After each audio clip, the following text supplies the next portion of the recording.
Now, the burning question. Is modern marriage a glowing beacon of love or a dumpster fire of misery? Men, it's time to spill the scalding tea on the ghastly treatment you endure in the divorce circus. It's not just a screwing. It's a full-blown, neon-lit, blued, and tattooed spectacle. Legal rape, my friends, where you foot the bill for up to 2 decades. Welcome to the legalized prostitution party, where she cashes in, dictates your life, and struts out whenever she pleases, probably using sex as her manipulative wand. Let's face it, paying for it might just be a more sensible option than hitching your freedom to this sinking ship. Modern marriage, once a fairy tale, has morphed into a death march for men. Picture this, a friend's story starting with love and 3 mini-me's, only to nosedive into a soul-crushing abyss of nagging, complaints, financial recklessness, and broken promises. It's a horror show of epic proportions. The unraveling began on their wedding day, climaxing in a legal battlefield that burned through $50,000 in attorney fees. Their children, scarred for life, love, crushed under the weight of bitterness. And guess what? He thought he'd hit the jackpot. Now let's peel back the layers they don't teach you in happily ever after school. Voluntary, love-infused monogamous marriage? Delusional, my friend, for the vast majority. Evolution isn't about cuddles and candlelight. It's about diversity. Our brains, apparently, are wired to repel, not revel in each other. Marriage? It's not a love fest. It's a survival tactic from a bygone era when family unity was the name of the game.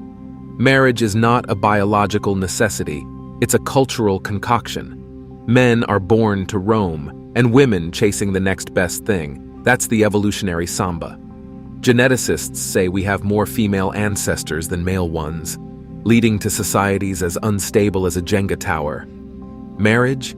It's the duct tape that restrained our wild side, paving the way for civilization. But here's the kicker. It seems civilization has outgrown its own creation. Now, the burning question, is modern marriage a glowing beacon of love or a dumpster fire of misery? The answer might just make you rethink saying, I do. So are you ready to ditch the antiquated script and pen your own damn story? Because in a world where the institution of marriage seems like a bad Netflix show, maybe it's time for a plot twist. Men have been schooled in the brutal realities of divorce courts, where they get screwed, blued, and tattooed, a rape of the wallet that extends for 2 decades. Marriage? It's just legalized prostitution. She snatches all your hard-earned cash, dictates your every move, and exits whenever she pleases. Oh, and yes, she wields sex like a weapon. Might as well pay for it up front and skip the torment of living with it.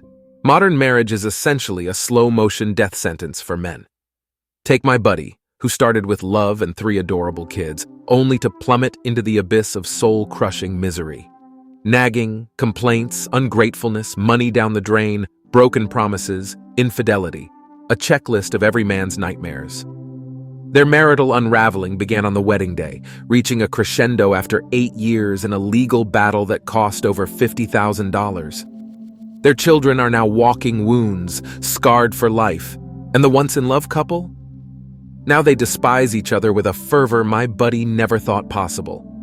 Here's the brutal truth society skips in its marriage sermons. Voluntary, love-based monogamous marriage is mission, impossible for the masses. We're hardwired to repel each other, thanks to our evolutionary programming. Marriage, at its primal core, was never about love. It was survival, social stability, and dividing labor in a pre-modern era. Marriage isn't a biological adaptation, it's a cultural one. Men are polygamous, women hypergamous, a tale as old as evolution itself. But we've clung to this relic for societal stability. Fast forward to today, where technology, police, and welfare states neatly solve issues that marriage once tackled. The original purpose is lost on modern men and women. The Industrial Revolution signaled the death knell for marriage, and the 60s and 70s dismantled the constraints holding it together. Enter a family court system that punishes men and rewards women, add birth control, smartphones, social media, and dating apps. Voila, failure becomes practically inevitable. Women, biologically wired to be dissatisfied, are living embodiments of Brifault's law. Marriage to endure needs external enforcement, but modern women, intoxicated by romantic love ideals, spell doom for this institution.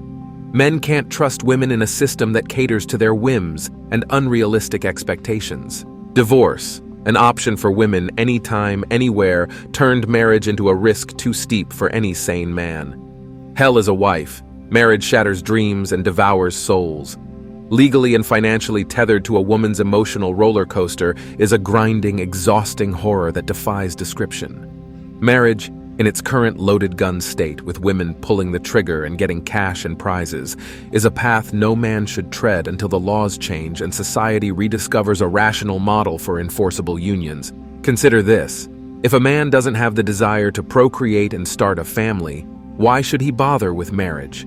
Without the motivation to have children, the only remaining reasons seem to be sex and companionship. In the contemporary dating scene, things have evolved, yet some aspects remain oddly consistent.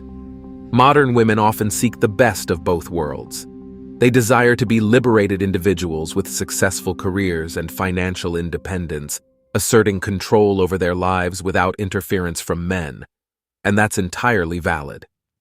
However, it becomes a conundrum when these same women hold on to traditional expectations regarding a man's role, particularly concerning finances. Despite being financially stable, many modern women still expect the man to be the primary provider.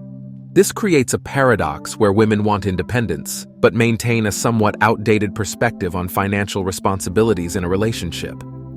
Asking them to contribute in other aspects, like cooking, might be met with accusations of being an old-fashioned male chauvinist. It's a no-win situation for men. You're supposed to be old-fashioned when it comes to bills, but modern when it comes to household chores. These contradictory expectations can be frustrating. Returning to the topic, a woman in her 40s recently posted on Facebook that a woman should never help a man pay rent. Regardless of who earns more, she believes it's solely a man's responsibility to provide a home. This perspective is acceptable, but the challenge arises when the same woman labels a man a chauvinist for expecting a home-cooked meal. The expectations for men seem clear-cut, while those for women remain ambiguous. If a man doesn't desire kids or a family, getting married holds few, if any, benefits.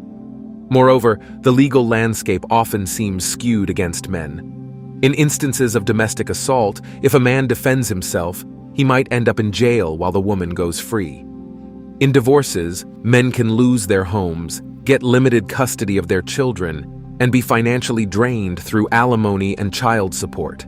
Thankfully, some jurisdictions are introducing fines for interference with child custody orders, like in Texas. Yet, despite such progress, marriage seems to offer limited benefits for men. Women, it's argued, are increasingly self-focused, using their children as leverage against men. Marriage, for many men, appears to be a legal scam with burdens, but no rights. The institution of marriage, with its outdated laws and high failure rates, seems impractical. If you were told there's a 50% chance your airplane would crash, would you still fly regularly? Applying logic to the institution of marriage raises questions about its relevance in modern culture. The marriage industry, with its lucrative venues and planners, thrives on reeling in hopeful couples. However, the tide seems to be turning, with fewer men willing to take the plunge into an institution that appears increasingly illogical. And that's it for today on Sigma Traits. Make sure you hit that like button, smash that subscribe button, and don't forget to ring that notification bell so you can be the first to know when my new video drops. Let us know your thoughts in the comments below. See you all tomorrow.